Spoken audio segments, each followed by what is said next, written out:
안녕하세요. 대한민국 군대와 국방 관련 이슈를 깊이 있고 명확하게 분석하는 리스펙 솔저입니다.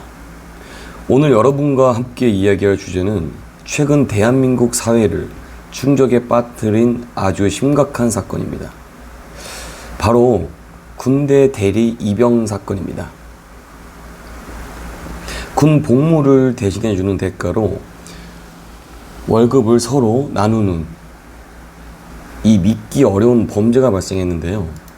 이번 사건은 단순히 개인 간의 거래가 아니라 국가의 행정 신뢰와 군 복무의 가치를 심각하게 훼손한 역사적인 사건이라는 점에서 주목을 받고 있습니다. 오늘은 이 사건이 도대체 어떻게 발생됐고 무엇이 문제였으며 앞으로 대한민국 사회가 어떤 점을 경계해야 하는지 하나하나 깊이 있게 한번 다뤄보겠습니다. 사건의 기호입니다. 여러분 혹시 대리 시험이나 대리 출석 같은 이야기를 혹시 들어보셨죠? 군 입대를 대신하는 범죄가 대한민국에서 실제로 벌어졌다는 사실 상상이나 좀 해보셨습니까? 이 사건의 핵심 인물은 조모 씨, 범행자는 조모 씨 28세, 그리고 의뢰자는 최모 씨 22세라는 두 청년입니다. 이 둘은 인터넷 커뮤니티를 통해서 서로 알게 되었습니다. 그래서 2024년 7월에 이 조 씨라는 이 범행자, 그러니까 조 씨는 군대에 가야 했던 최 씨에게 매우 솔깃한 제안을 했습니다. 군인 월급이 올랐으니까 월급 절반만 나한테 준다라고 하면 내가 대신 입대해 줄게. 그래서 이 제안은 생각지도 못하게 범죄로 발전했고 실제 현실에서 일어나고 만 사건입니다. 범행 그리고 동기수법인데 여기서 더욱 충격적인 어떤 사실은 범행 과정이죠. 조 씨는 과거 자신의 병역 의무를 위해서 입대했으나 정신건강 문제로 인해서 정상적인 병역 이행이 불가능한 상태였었고요. 그럼에도 불구하고 최 씨의 주민등록증과 그리고 나라사랑 카드를 빌려서 최 씨로 완벽히 신분을 위장하고 병무청에 입영 검사를 받았습니다. 자, 병무청에서 지금 병무청이 병사 신체 검사를 담당하고 있죠. 근데 이 더욱 놀라운 점은 뭐냐면 이 과정에서 어떤 문제도 드러나지 않고 무사히 통과한 게, 검사를 통과했다는 게 정말 대단한 것 같아요. 그리고 이걸 어떻게 색출을 못했는지 저도 정말 이해가 안 되는 부분이지만 어쨌거나 결과적으로는 색출하지 못했고 무사히 통과했다는 것이요. 이렇게 해서 그는 강원도 홍천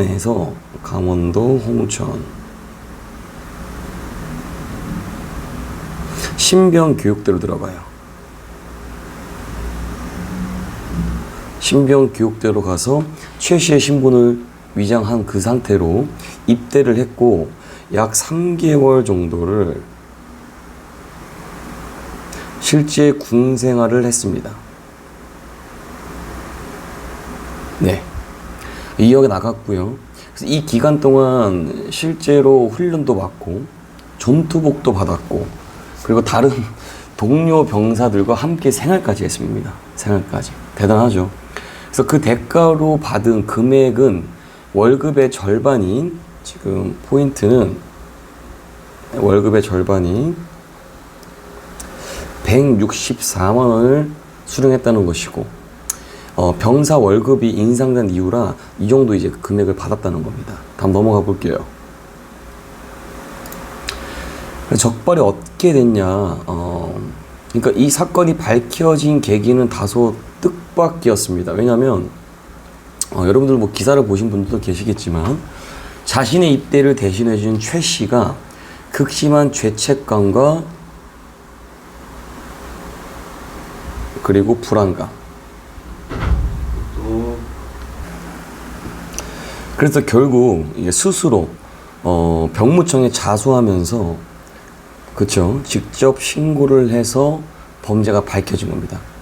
최 씨는 뭐 적발된 것이 두렵고 뭐 일이 더 커지기 전에 스스로 자수하는 것이 옳다고 생각했다고 진술했다는 것이죠.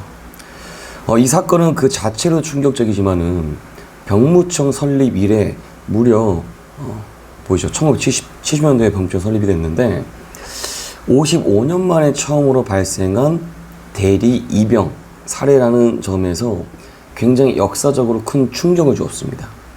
그래서 이번 사건은 단지 개인의 일탈이 아니고 국가 행정 시스템에 심각한 구멍을 드러냈다는 점에서 국민적 충격과 공분을 일으켰습니다. 그래서 재판 과정 현황 및 처벌에 좀 말씀드리고 싶은데, 그래서 이 사건은 사회적으로도 당연히 파장, 그리고 법정에서도 큰 주목을 받았는데요. 범죄의 주도자인 조 씨는 그리고 병역법 위반, 그렇죠? 그리고 사기죄, 그리고 위계 공무집행 방해죄 등 여기 또 추가적인 게 하나 더 있어요. 이게 주민등록, 제가 조사해 보니까 주민등록법 위반으로 재판에 넘겨졌습니다. 그래서 1심 법원에서도 실형이 내려졌지만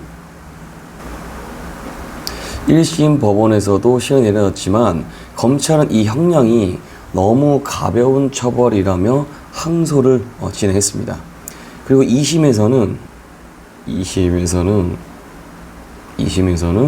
항소심에서 검찰은 더욱 강력하게 징역 2년 6개월에 보이시죠? 검찰국은 2년 6개월의 실형을 구형했습니다. 그래서 조 씨는 재판정에서 최후 진술을 통해 이렇게 호소했는데요. 뭐라고 호소했냐면은 제가 지은 죄로 인해서 국가와 병무청 관계자들한테 너무나도 죄송합니다. 뼈저리게 반성하고 있고 다시는 죄를 짓지 않겠다라는 의사표현을 했다고 합니다. 그래서 조 씨와 함께 범죄를 공모했던 최 씨는 이제 불구속 상태로 재판을 받고 징역 1년 6개월에 집행유예 3년을 확정받았습니다. 그래서 이번 사건은 단순히 어떤 군대의 문제에 그치지 않고요. 사회에 큰 경종을 울렸고 그에 따라서 첫째, 군인 월급 인상이 어떻게 보면 이게 역설적으로 범죄의 유인이 될 수 있다는 또 새로운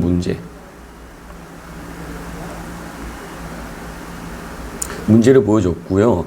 병사의 월급이 현실적으로 오르자 오히려 이런 월급을 노리는 신종 범죄가 생겨날 수 있다라는 부분이죠. 그리고 둘째는 병무청의 입영관리 좀 시스템이 결과적으로 허술하다는 것이 드러난 겁니다. 허술함.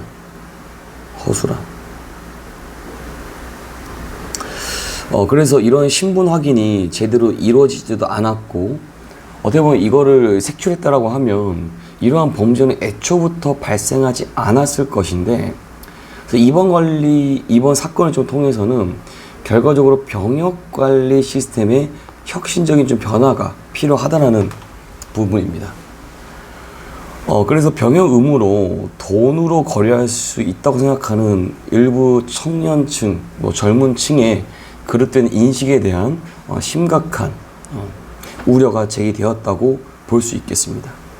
그래서 향후 대책 및 과제는 우선 앞으로 병역 행정과 국가의 대응도 좀 중요하다.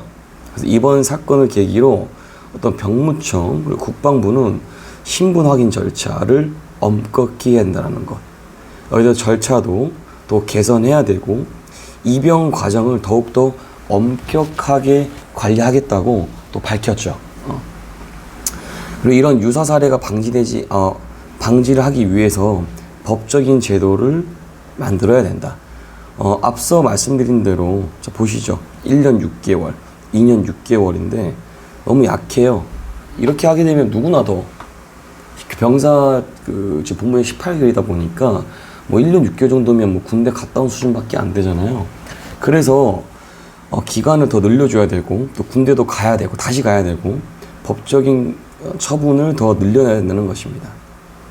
그래서 이런 병역 관련 범죄에 대해서 처벌을 더 강화해야 되고 국민들이 군대의 신성함 그리고 국가적 책임에 대해서 조금 더 진지하게 생각할 수 있도록 국민적 인식 개선을 위한 적극적인 잘못된 사례로 홍보를 강해야 될 필요가 있다라고 생각이 됩니다.